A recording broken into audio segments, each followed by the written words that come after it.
دلوں میں تیر گھسائے ہوئے ہوتے ہیں نا، وہ تصویریں جو بنی ہوئی ہوتی ہیں دل میں تیر. حالانکہ تمام تر ٹینشن جب محبت ناکام ہوتی ہے تو دل کے بجائے کس کو ہوتی ہے؟ دماغ کو ہوتی ہے. اب قرآن بھی اسی انداز سے بات کرنا شروع کر دیتا. عرب کہتے ہیں یہ تو بلاغت کی کتاب نہیں ہے، یہ کس انداز میں بات کر رہا ہے. باقی قرآن نے جو دل کی طرف نسبت کی ہے وہ نسبت بھی غلط نہیں ہے، کیونکہ دل کا دماغ سے سب سے زیادہ گہرا رشتہ ہے. اس میں بھی بلاغت چھپی ہوئی ہے، کیونکہ جب آپ دماغ سے کسی سے محبت کرتے ہیں تو اس کا پہلا اثر کہاں پڑتا ہے؟ دل پر. دل کی دھڑکن تیز ہو جاتی ہے. آپ نے کسی محبوبہ کو پیغام بھیجا کہ میں تم سے دل سے محبت کرتا ہوں، وہ کہیں تم پرلے درجے کے جاہل آدمی ہو، ایک نمبر کے، بولو بھائی جاہل. میں نے یونیورسٹی میں پڑھا ہے کہ محبت اور نفرت یہ کہاں سے ہوتی ہے؟ کھوپڑی سے. یہ کہاں سے ہوتی ہے؟ کھوپڑی سے. یہ دل سے اس کا کوئی تعلق نہیں ہے. جاؤ میں نے تمہارے رشتے کو نامنظور.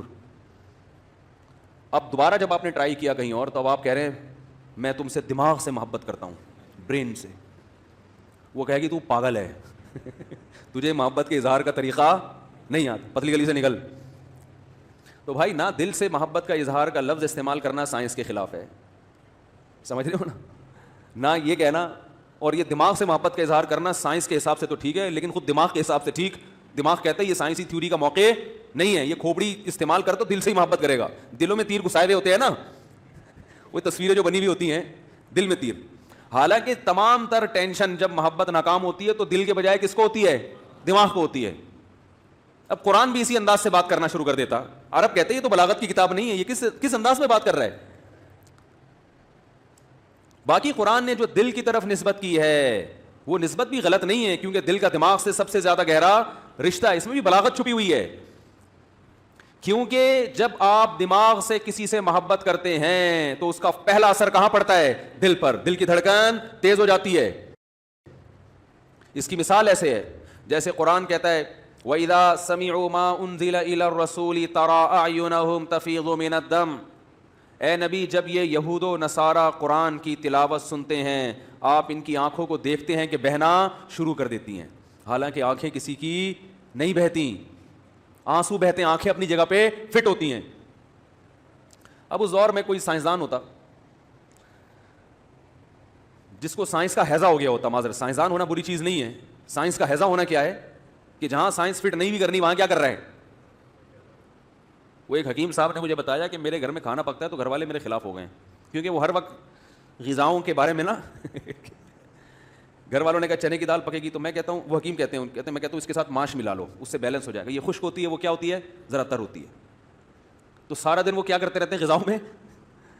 بھائی ایک شریف آدمی، سیدھا سادہ، شریف سے مراد سیدھا سادہ آدمی جب گھر جائے گا جو پکا ہوا ہوگا کھا لے گا. وہ یہ تھوڑی دیکھے کہ بھنڈی میں یہ تر ہے، کریلا خشک ہوتا ہے، تو ابھی چونکہ ویسے ہی خشکی بدن میں زیادہ ہے تو کریلا کھانے سے خشکی اور بڑھ جائے گی تو پھر مجھے بھنڈی کھانی وغیرہ. مجھے نہیں پتا بھنڈی تر ہوتی ہے کیا ہوتی ہے، میں مثال دے رہا ہوں.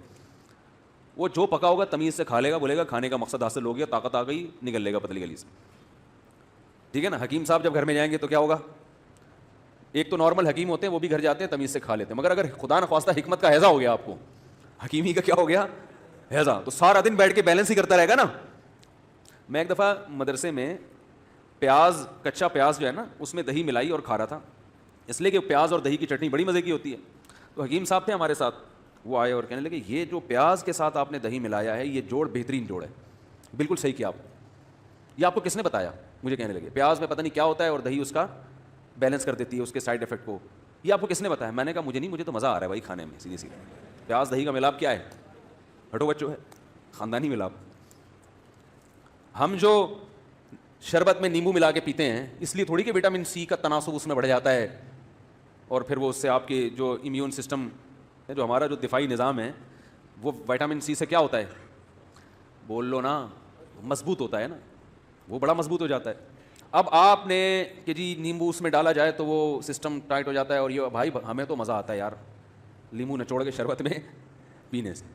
وہ آپ کی تحقیق ہوگی وٹامن سی. ہم تو وٹامن سی کو کہاں بھیج چکے ہیں بولو بھائی، بھیج دو اس کو، مزہ آ رہا ہے بھائی.